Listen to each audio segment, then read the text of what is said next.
ബാംഗളൂരു നഗരത്തിൻ്റെ തിരക്കുകൾക്കിടയിൽ ഒതുങ്ങിക്കൂടിയ ഒരു ചെറിയ മുറിയിൽ നിന്നാണ് ഈ കഥ തുടങ്ങുന്നത്.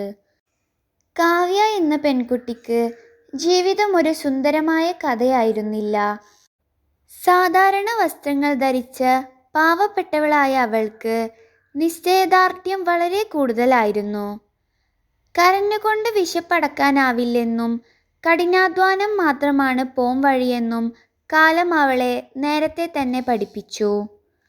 അവളുടെ അച്ഛൻ ഒരു സാധാരണ തൊഴിലാളിയായിരുന്നു. അദ്ദേഹത്തിൻ്റെ വിയർപ്പിലായിരുന്നു കുടുംബം കഴിഞ്ഞുപോയിരുന്നത്.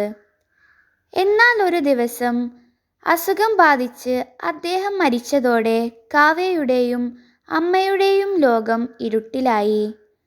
അച്ഛൻ്റെ വിയോഗം അമ്മയെ ആകെ തളർത്തിക്കളഞ്ഞു. പക്ഷേ കാവ്യ തളരാൻ തയ്യാറായില്ല.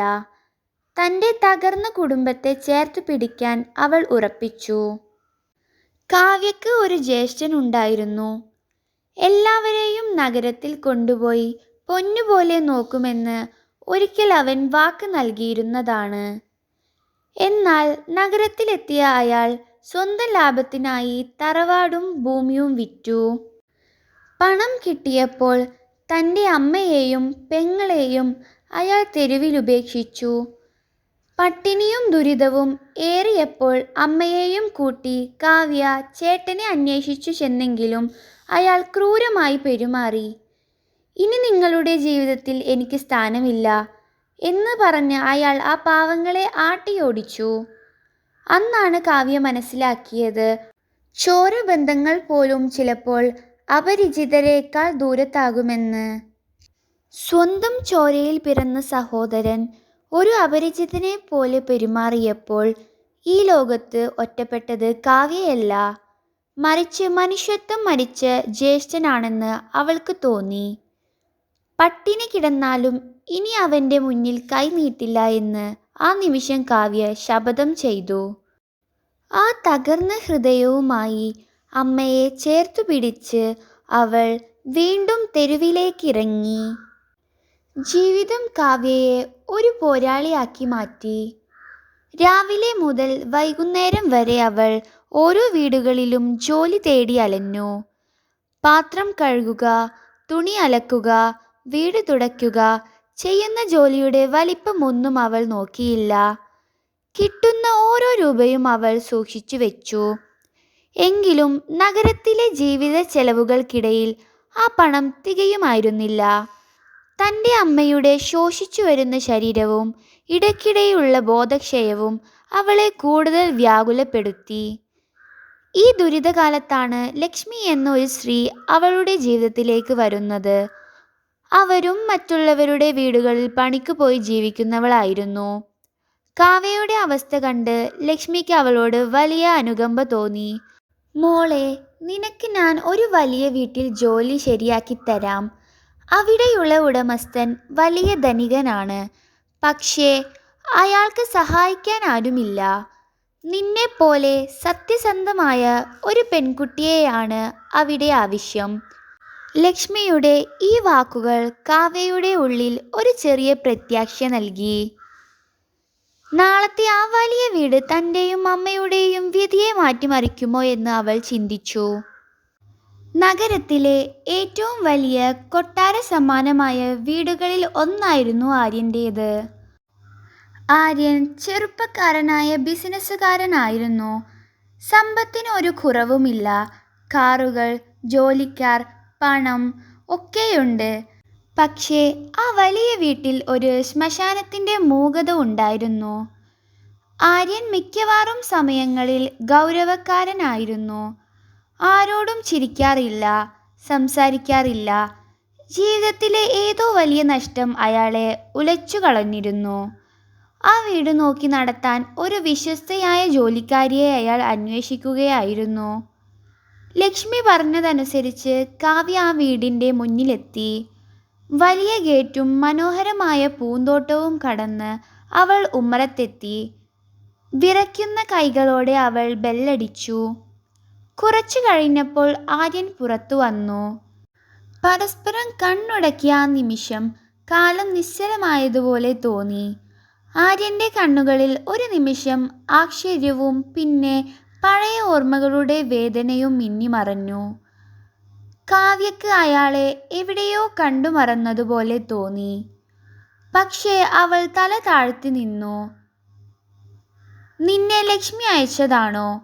ആര്യൻ്റെ ശബ്ദത്തിലെ ഗാംഭീര്യം കാവ്യയെ കുറച്ചൊന്ന് ഭയപ്പെടുത്തി.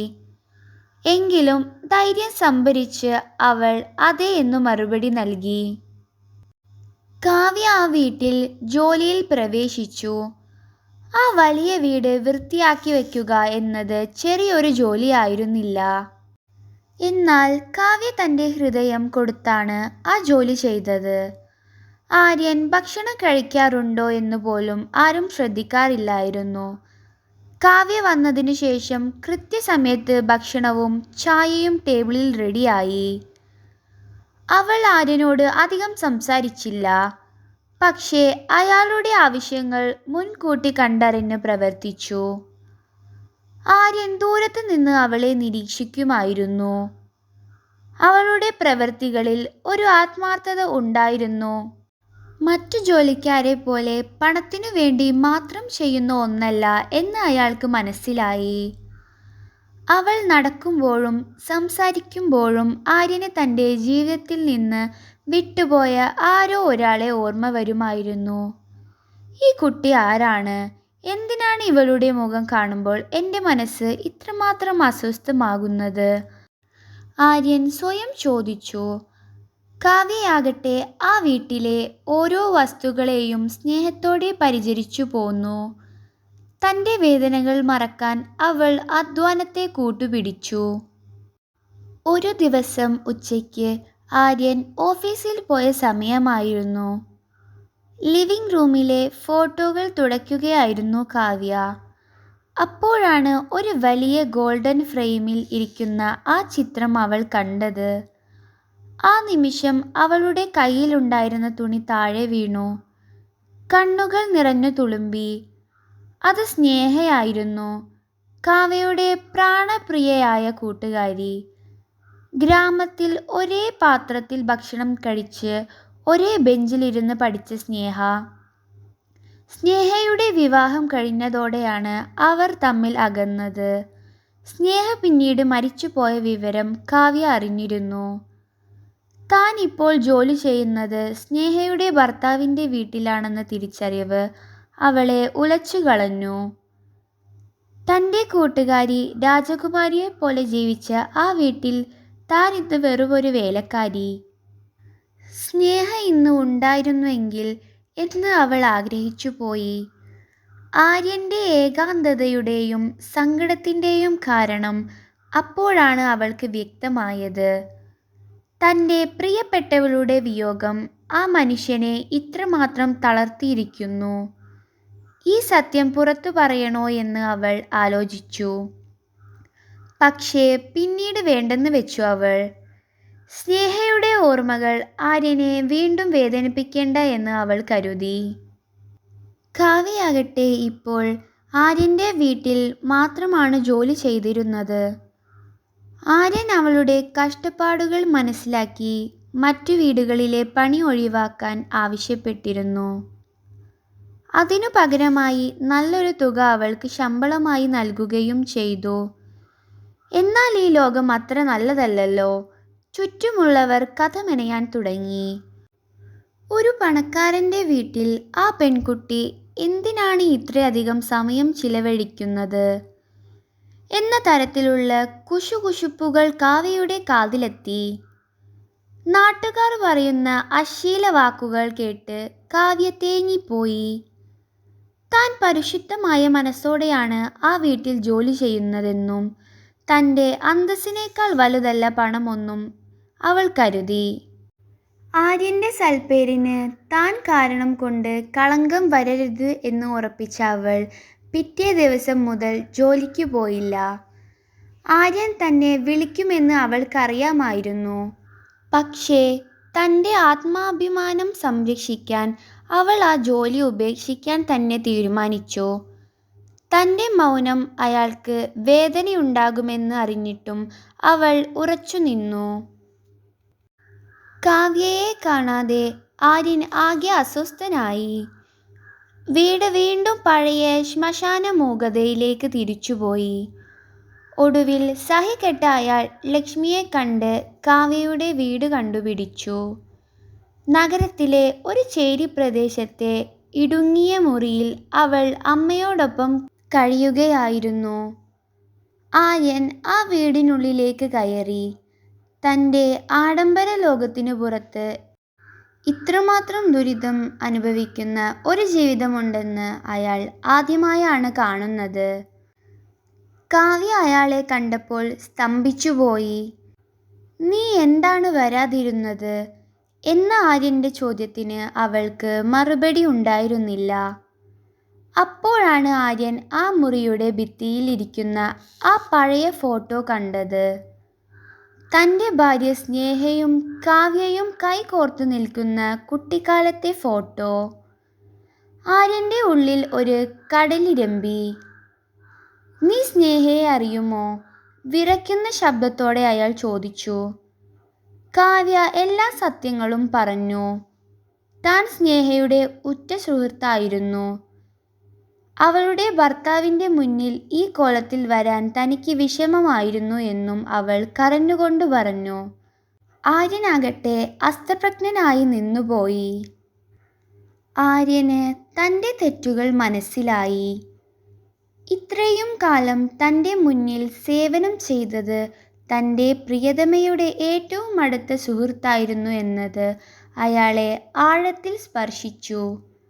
"കാവ്യ, നീ എന്തിനാണ് ഇത് എന്നോട് പറയാതിരുന്നത്? സ്നേഹ ഉണ്ടായിരുന്നുവെങ്കിൽ നിന്നെ ഈ അവസ്ഥയിൽ കാണാൻ അവൾ ആഗ്രഹിക്കുമായിരുന്നോ?" ആര്യൻ ചോദിച്ചു. അയാൾ ഉടൻ തന്നെ കാവ്യയെയും അമ്മയെയും തൻ്റെ വീട്ടിലേക്ക് മാറ്റാൻ തീരുമാനിച്ചു. കാവ്യ ആദ്യം വിസമ്മതിച്ചു. അത് ദാനമായി വാങ്ങാൻ അവളുടെ അഭിമാനം സമ്മതിച്ചില്ല. എന്നാൽ ആര്യൻ അവളെ ബോധ്യപ്പെടുത്തി. "ഇതൊരു ദാനമല്ല, സ്നേഹയോടുള്ള എൻ്റെ കടമയാണ്. മാത്രമല്ല, നിന്നെപ്പോലെ ഒരു നല്ല പെൺകുട്ടി എൻ്റെ വീട്ടിലുണ്ടാവുന്നത് എനിക്കും ആശ്വാസമാണ്." ഒടുവിൽ അമ്മയുടെ ആരോഗ്യത്തിനായി അവൾ സമ്മതിച്ചു. ആ വീട്ടിൽ കാവ്യയ്ക്ക് ഇപ്പോൾ പ്രത്യേക പരിഗണന ലഭിച്ചു. അവൾ വെറും ഒരു ജോലിക്കാരിയല്ല, മറിച്ച് ആ വീടിൻ്റെ ജീവനായി മാറി. അമ്മയ്ക്ക് മികച്ച ചികിത്സ ലഭിച്ചതോടെ അവരും സുഖം പ്രാപിക്കാൻ തുടങ്ങി. കാലം കടന്നുപോയി. ആര്യനും കാവ്യയും തമ്മിലുള്ള ബന്ധം കൂടുതൽ ദൃഢമായി. അത് വെറും സഹതാപമല്ല, മറിച്ച് പരസ്പര ബഹുമാനവും സ്നേഹവുമായിരുന്നു. ആര്യൻ്റെ ഏകാന്തത കാവ്യയുടെ ചിരിയിൽ അലിഞ്ഞുപോയി. ഒരു ദിവസം ആര്യൻ കാവ്യയോട് തൻ്റെ ആഗ്രഹം വെളിപ്പെടുത്തി. "കാവ്യ, എനിക്ക് ഇനിയുള്ള കാലം നിന്റെ കൂടെ ജീവിക്കണം. നീ എൻ്റെ ജീവിത പങ്കാളിയാകുമോ?" കാവ്യയ്ക്ക് വിശ്വസിക്കാനായില്ല. ഒരു വേലക്കാരിയായ തൻ്റെ ജീവിതത്തിലേക്ക് ക്ഷണിക്കാൻ ആര്യനെ പോലൊരു ധനികൻ തയ്യാറായല്ലോ എന്ന് അവൾ അത്ഭുതപ്പെട്ടു. "സമൂഹം എന്തു പറയും എന്ന ചോദ്യത്തിന് നമ്മുടെ സന്തോഷമാണ് നമുക്ക് വലുത്" എന്ന് ആര്യൻ മറുപടി നൽകി. അമ്മയുടെ അനുഗ്രഹത്തോടെ അവർ വിവാഹിതരായി. ഒരിക്കൽ പട്ടിണി മാറ്റാൻ പണിക്കിറങ്ങിയ ആ പെൺകുട്ടി ഇന്ന് ആ വലിയ സാമ്രാജ്യത്തിൻ്റെ ഉടമസ്ഥയാണ്. തൻ്റെ സത്യസന്ധതയും ക്ഷമയും വിധിക്ക് മുന്നിൽ കീഴടങ്ങിയില്ല. മനുഷ്യത്വം ഇന്നും ജീവിക്കുന്നു എന്ന് ഈ കഥ ലോകത്തിന് കാണിച്ചു കൊടുക്കുന്നു. ഈ കഥ നമ്മോട് പറയുന്നത് പണമല്ല, മറിച്ച് നമ്മുടെ പ്രവൃത്തികളും മനസ്സുമാണ് ജീവിതം തീരുമാനിക്കുന്നത് എന്നാണ്. കാവ്യയെപ്പോലെ കഷ്ടപ്പാടിലും തളരാതെ മുന്നോട്ട് പോയാൽ വിജയം നിങ്ങളെ തേടിയെത്തും.